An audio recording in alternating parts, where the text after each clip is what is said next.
नमस्कार, NMF news पर आप सभी का बहुत स्वागत। मैं हूं आपके साथ अभिषेक पुंडीर। वॉशिंगटन पोस्ट दुनिया का एक प्रतिष्ठित अखबार इसे माना जाता है, लेकिन जिस तरीके से भारत के खिलाफ ये प्रपंच रचता है, झूठे दावे लिखता है और झूठे पोस्ट लिखता है, उसकी ये कोई नई बात नहीं है। पिछले दिनों हरदीप सिंह निज्जर की हत्या को लेकर केंद्रीय गृह मंत्री अमित शाह का नाम इसी अखबार ने लिखा था और कहा था कि इसे कनाडा के ही किसी बड़े मंत्री ने इस बारे में बताया है। इसी को लेकर इसी वॉशिंगटन पोस्ट ने अब मालदीव्स को लेकर एक खुलासा किया है, एक खबर छापी है, लंबा चौड़ा पोस्ट छापा है कि मालदीव का जो विपक्ष है उसने भारत से $6 मिलियन की मांग की, जिससे कि वो मुइज्जू सरकार का तख्ता पलट कर सके। मतलब आप सोच सकते हैं कि जो सरकार इस बारे में सोचती तक नहीं है, उस सरकार पर ये आरोप लगा दिए गए। रॉ को इसमें फिर से सीधे सीधे घसीट दिया गया, जिस तरीके से कनाडा के हरदीप सिंह निज्जर के मामले में हो या फिर खालिस्तानी आतंकी पन्नू के मामले में रॉ को घसीट दिया जाता है। पाकिस्तान में जो आतंकी मारे जा रहे हैं उसमें रॉ को घसीट दिया जाता है, इस मामले में भी रॉ को घसीट दिया गया। जिस तरीके से बांग्लादेश में तख्ता पलट हुआ, क्या उस तरीके से तख्ता पलट हो सकता है मालदीव में? मतलब जहां भारत व्यापार कर रहा है, जिसके 19 आइलैंड उसने लीज पर लिए एक तरीके से उसका विकास करने के लिए, क्या वहां भारत तख्ता पलट करने की साजिश रचेगा? क्या वॉशिंगटन पोस्ट की जो खबर है वो गलत है या सही है? उसी पर चर्चा करने के लिए मेरे साथ मौजूद है हमारे वरिष्ठ सहयोगी पंकज प्रसून। सर, बहुत बहुत स्वागत है आपका। जी देखिए, सवाल तो सीधा सा मेरा यही है पहला तो कि क्या भारत तख्ता पलट करने की कोशिश कर रहा है मालदीव में? भारत अगर तख्ता पलट करने की कोशिश कर रहा होता तो मालदीव में पहुंचने वाले सबसे ज्यादा विदेशी टूरिस्ट भारत के नहीं होते। अगर भारत मालदीव में तख्ता पलट करने की कोशिश कर रहा होता मौजूद सरकार ने, तो मौजूद सरकार भारत के साथ अपने 3 आइलैंड को आपस में जोड़ने के लिए सबसे बड़े इंफ्रास्ट्रक्चर प्रोजेक्ट्स साथ साथ नहीं कर रहे होते। भारत सरकार ने पैसे लगाए हैं। मौजूद खुद ये स्ट्रक्चरल इंजीनियरिंग की डिग्री ली हुई है ब्रिटेन से, और वो खुद इस चीज को ऑब्जर्व कर रहे हैं। और भारत के जो वहां दूतावास के जो हेड है उनके साथ अभी गए भी थे साइट का दौरा करने के लिए। उन्होंने कहा कि बहुत बढ़िया काम हो रहा है, भारत से ज्यादा हमें कोई मदद ही नहीं कर सकता।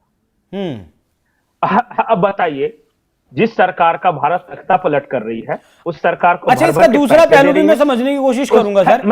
अगर जी जी जी बताइए। और कहानी कैसी फिक्शियस है, मतलब कि मौजू कह रहे हैं कि नहीं भाई, भारत ने ऐसा कुछ नहीं किया। वहां के विपक्ष के जो नेता हैं, जो मालदीव्स डेमोक्रेटिक पार्टी के जो नेता हैं मोहम्मद नसीब, उन्होंने कहा कि मुझे इस तरह की कोई जानकारी नहीं है और मेरे किसी मंत्रियों को जानकारी नहीं है। मौजू भारत के कितने क्लोज आ चुके हैं, इसी बात से अंदाजा लगता है कि उनके अपनी सरकार के 3 मंत्रियों ने भारत के बारे में कुछ आपत्तिजनक बातें कही थी, उन्होंने तीनों को हटा दिया, बर्खास्त कर दिया। ठीक है, अब मैं इसका दूसरा पहलू भी समझने की कोशिश करूंगा पंकज जी, कि अगर भारत तख्ता पलट करवा देता है मालदीव में तो भारत को क्या फायदा? नहीं, देखिए, उन लोगों के लिए भी जवाब होना जरूरी है ना। अगर भारत ऐसा करवा रहा है या करवा देता है तो भारत का क्या फायदा है? भारत ये काम करता ही नहीं। अगर भारत को यह काम करना होता तो हमारे बांग्लादेश में हमारी विपरीत सरकार नहीं बैठी होती, श्रीलंका में तख्ता पलट करके हमारी विरोध करने वाली सरकार नहीं लाई गई होती। आज देखिए, म्यांमार में यह कोशिश चल रही है कि क्योंकि मिलिट्री हुंटा के साथ हमारे रिलेशंस अच्छे हैं तो वहां एक गृह युद्ध जैसा माहौल बनाया जा रहा है और कहा जा रहा है कि वहां डेमोक्रेसी लाई जा रही है। अगर भारत तख्ता पलट कर रहा होता तो अपने आसपास किसी भी देश में देख लीजिए कि भारत, अच्छा तालिबान अफगानिस्तान में आ गया, यहां इमरान खान की सरकार चली गई, ये कौन कर रहा है? अच्छा बताइए, कौन सा ऐसा देश है जो इसलिए तख्ता पलट करवाता है कि मेरी दुश्मन सरकार आ जाए? कोई ऐसा देश है कि मेरा जो विरोध कर रहा हो वो आ जाए, इसलिए मैं पैसे लगा रहा हूं, अपना पावर लगा रहा हूं, रिसोर्सेज लगा रहा हूं। और मोहम्मद मौजू जिस वक्त ये बात कर रहे हैं, वॉशिंगटन पोस्ट 2023 की बात कर रहे हैं, बताइए चुनाव हुआ, मोहम्मद मौजू ने इंडिया आउट कैंपेन चलाया, वो जीत गए, सरकार में आ गए।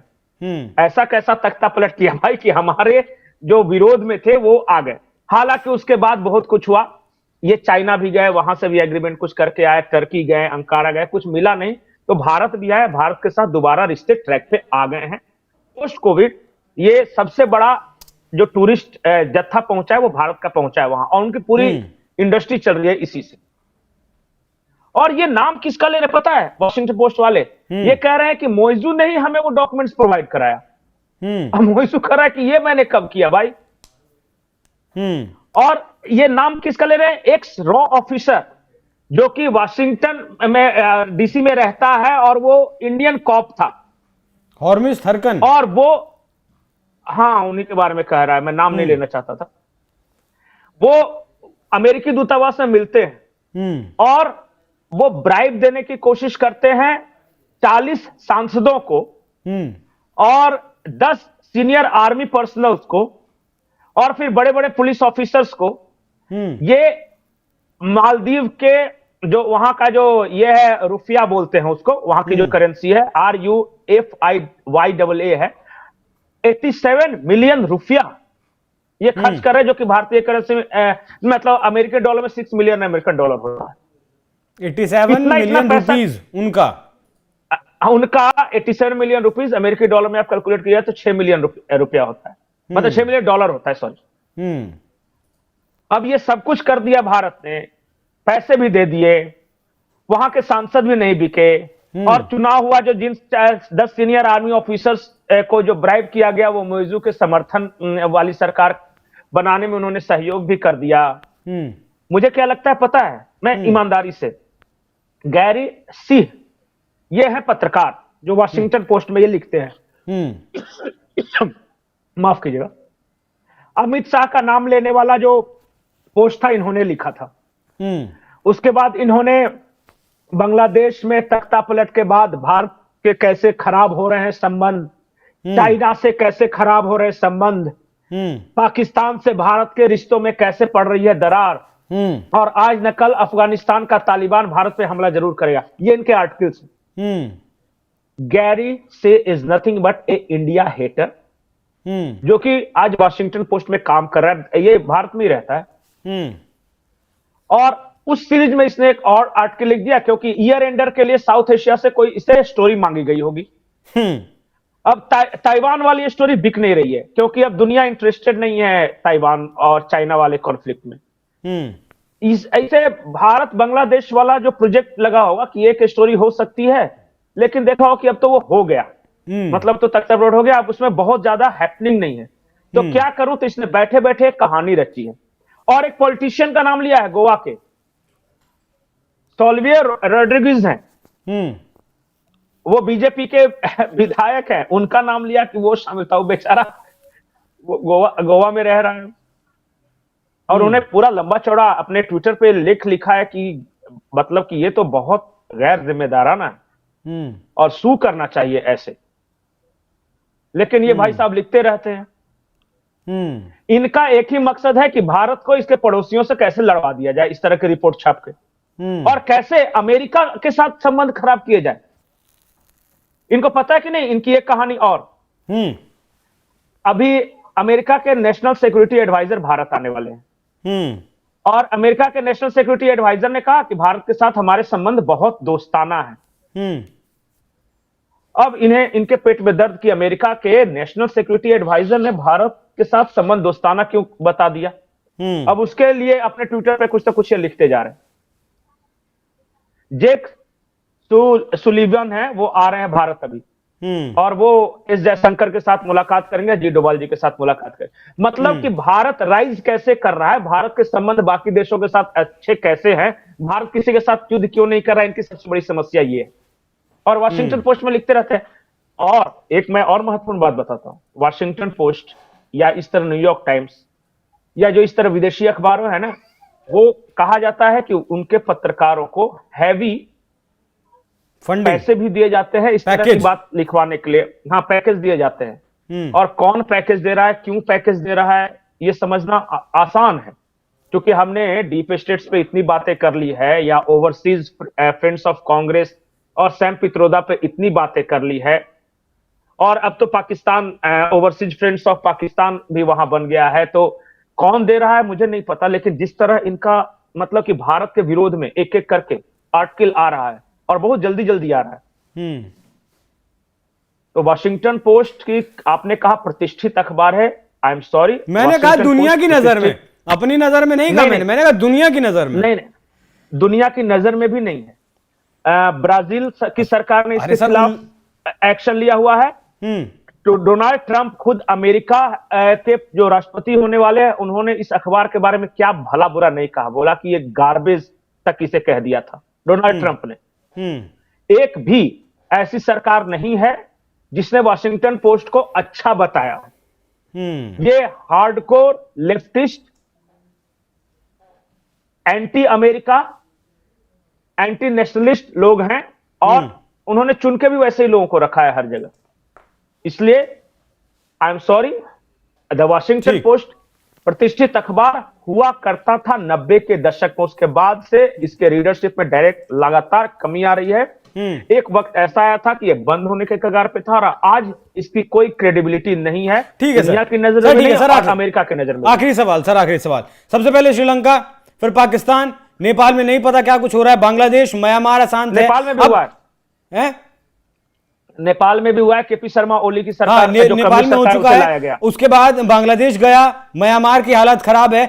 तो भारत के आसपास के देशों की अगर बात करें तो मालदीव्स ही एक मतलब शांत देश था, जिसमें 2024 में सरकार चुनकर आई, भले ही वो भारत के विरोध के नाम पर चुनकर आई, लेकिन यहां भी अब रिजीम चेंज के आरोप लगना, मतलब कहीं भी शांति नहीं है क्या? क्या भारत का नाम लेकर कोई और करना चाहता है?